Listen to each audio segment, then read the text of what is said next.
get going. All right, we're looking at ways in which culture influences us, and we've seen a bunch of examples last time. We looked at food and other sorts of things, and language is where we're going to start today in ways that culture affects us. So obviously, the first way it affects us is the language that you speak. You probably speak English if because you were raised in an English-speaking culture, or you moved to an English-speaking culture. And we find that the languages of the world break up quite nicely into various regions. So at the grossest level, your culture influences the language you speak. But it also does so at a more microscopic level, and it influences the pronunciation. Now, I really like this. Y'all should do this. It works better if you actually play along. So what I'm going to do is I'm going to give you some words, right? And just if you say them, then you'll go, oh, that's really quite cool, Dr. Robinson. So if I were to give you the word pet, right? Pet, right? In the International Phonetic Alphabet, if you take linguistics, we have some very, very good linguistics professors here, such as David Basilico. If you take his class, you'll go pet, right? You know the word pet? Like, I have a cat. My cat is a pet, right? And the word pin. Pet, pin. Now, they are technically pronounced with the same sound. Pet and pin are pronounced with the same E sound. But now we're going to see this though. Pit. Pit. The word pit. Like I've just eaten a peach. Peach, and it has a pit inside of it. And this, pin. I'm just going to stick you with something. Now, not etymologically, linguistically, they have the same sound.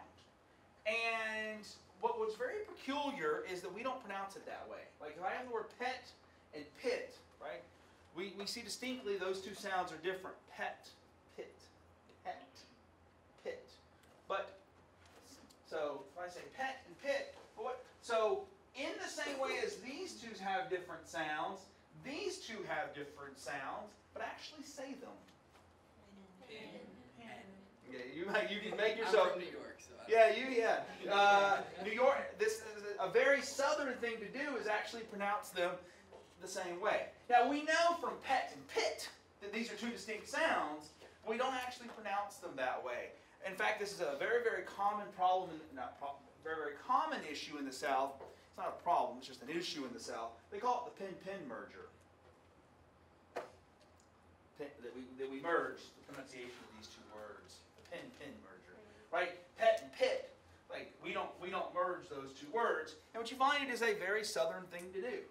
And apparently somewhere in San Diego. I have no idea why they do it in California. we do it in California. Like we do it. Why? Why are you messing up my beautiful chart here, man? Yeah, but it's a very, very southern thing to do to merge pin and pin. We can make ourselves do it, but it's like pin and I have to really think. But so that's another way in which your culture influences your language. It influences the language you speak and your pronunciation. Our culture can make certain concepts more available to us. Now, we're going to discuss a pseudo-debate in the social sciences dealing with something known as the Sapir-Whorf hypothesis, where the question is, does your culture determine what you think? But your culture certainly makes some concepts more available. So, to give an example of concepts that become more or less available, I might say, sometimes I go to the woods to Sabsung, and while there I often experience Jugend. Gosh, that just sounds dirty, doesn't it? Just like, I have no idea what that means. Now, we don't have words for these concepts, Sabsung and Jugend. We don't have words for them. But we can understand the concepts just a little bit available. So if I say to you, sometimes I go to the woods, so I might go over to Cheehaw, or this is Charles Bunyan in North Carolina. I'm like, man, I really go in the woods to experience this. Sabsung is a Thai word meaning to slave an emotional thirst, or spiritual thirst, right? We don't have a word for that, do we? I don't know one. Now, we can understand the concept, but one argument might be, if we have a word for it, is it more available to us? That's going to be something that we can discuss in a later lecture. But it's not going to determine, like, it's not, since we don't have a word, I can't think of it. But does having a word make this more accessible to me? Yugen is a word meaning an awareness of the universe that triggers feelings too deep and mysterious for words. Do we have a word for that? All transcendence is close. That's you know. But it's like, but we, well, I'm saying we all experience this. You know, sometimes I'll sit on my deck and I'll have a cigar and let's say a beer, and let's say like I'm modifying what is actually happening, and I'll just, you know, I do a lot of astronomy, so I'll just be like, oh man, like this is amazing. You know, that's Yugen. Or it's like, this is awesome. So we're going to discuss this in a later lecture. All right. We learn when it's okay to break social norms, right? We're going to talk a lot about social norms, but we're going to learn there's times that you can break them. My favorite example of breaking social norms comes from this example. It translates, I'm not going to butcher the French, but it translates into Frog Pond. And this would be a place that the Parisians would go, and it was a place where it was okay to, you know, have an extra drink. It was okay to tell a risque joke. It was okay to sort of violate some of the social conventions that you normally go by. Do we have places and times like that in our culture? Are there places and times where we're like, it's okay to violate social norms? What's happening next week? Mardi Gras, right? If it's a normal Tuesday afternoon and I'm walking down the street with a hurricane, you know, I'm an alcoholic, right? Y'all are like, what's up, Dr. Robinson? I'm like, it's Tuesday, people. Like, what's up, right? But if it's Mardi Gras, right? And to sort of think about these examples, think of times when the explanation is really just referencing what the person sees. Like, it's Mardi Gras, all right, that's cool. Or a bachelor party, right? For a normal Friday, I'm out, you know, with my friends, and we do bachelor party stuff. You're like, why are you dressed that way? Why are you carrying around a sheep, you know? We made one of my friends do that at a bachelor party. You know, on a normal day, that's not okay, but it's like, oh, it's his bachelor. What else would be an example? Cinco de Mayo. Cinco de Mayo would be one, right? I find Cinco de Mayo funny because it's not even really a Mexican holiday, right? We're like, we don't have one. We're May 5th, right? You know, but okay, it is for this lecture. It's December. I don't even.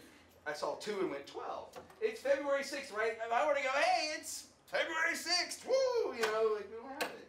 It's not. But Cinco de Mayo. Got St. Patrick's Day, bachelorette party, 21st birthday.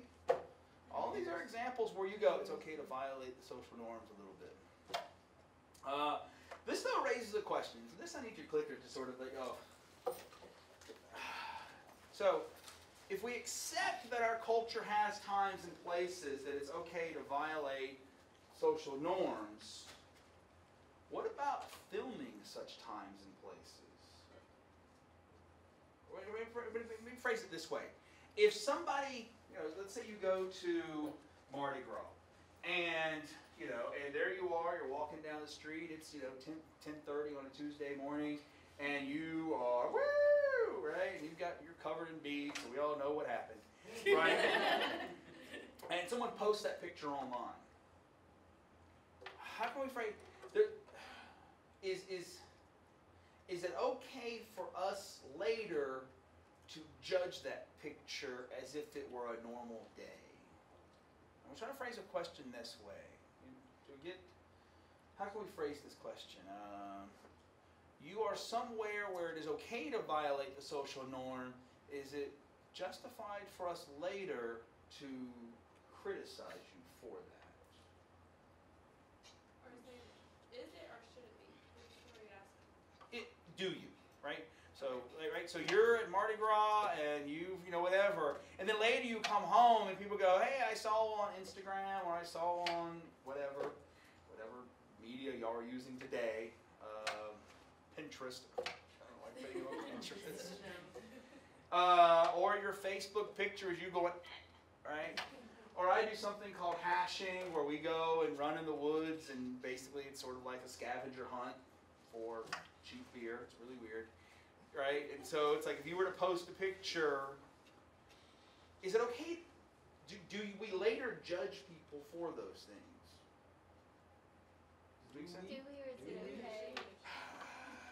okay? I really want to get at both questions. So I would wonder if you think you shouldn't, then why are you doing it? Right? No, Assuming like, that should if we you be do get judged a for it? No, okay, you've gone to Mardi Gras, and there you are, and you've earned lots of beads, and we know how, right? And then later you come home and you're showing us pictures. Should the fact that you were at Mardi Gras be exculpatory? Where I'm like, all right. I mean, you know what? I'm going to just show you this as a picture. Why not? To give you an example, these, I think they taught primary school, and they were out having fun, and they posted someone posted this picture to Facebook. And I believe they got fired. So I guess we can phrase it this way. Should these people have been fired for posting a picture of what they were doing outside of school on a girls' night out? Should they have been fired? I can do it this way. We can do a Likert scale. On a scale of 1 to 4, do you agree with them being fired? So I strongly agree, disagree, strongly disagree with them being fired for this picture. Okay, so they knew it was going to be put up, but they're also out, right? They're not at school. You know, they're in one of the times that we're like, it's acceptable to do this, right? So it'd be like if you're out having fun this weekend and someone takes a picture. So one thing you do is they knew it was being taken, and that may be a factor. I don't know how big of a factor it's going to matter, but that's a. So someone took those pictures and put it up on Facebook? Yeah, I mean, but I will tell you, like, I've been places and I've been doing things, and I will find, someone will go, hey, I saw your picture on Instagram. Where I had posed for a picture, but had immediately been broadcast to social media. So. But you agreed to it. I agreed to a picture. I agree, we should. But it becomes this issue where. Where his privacy. Yeah, where. Really? Just like, I'm at that point. all right, so we got our thing here: agree, disagree. Where y'all at? So most of y'all are sort of. Anyone want to defend their? It's anonymous. You don't have to. The modal response was disagree. I feel like they shouldn't have fired her, but I understand why they did. Like, nowadays, kids are so intelligent when it comes to social media and stuff, so anybody could have went on and found those pictures of her, and it would have just caused problems in the school. What problems would it cause? Like, I don't know, maybe kids would act inappropriately or not respect her because of Okay. that, so. Okay, that's certainly one possibility.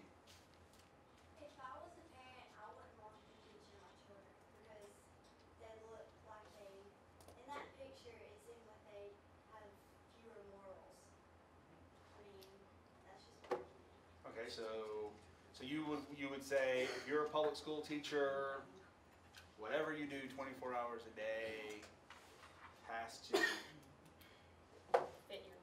I got it. Nobody's perfect. I mean, even if like you're a teacher, you don't have to act like a nun all the time. Well, she thinks you do. No, you don't. I'm sorry, a second. Well, technically you're begging the question, which is that issue, and you're saying no, you don't. She's saying, well, yes, you do have to hold to a higher standard, 24 hours a day. I don't know if there's going to be a way to resolve this, but this is one of the problems y'all are facing, and you're like 15th on a list that's going to have to be cut off.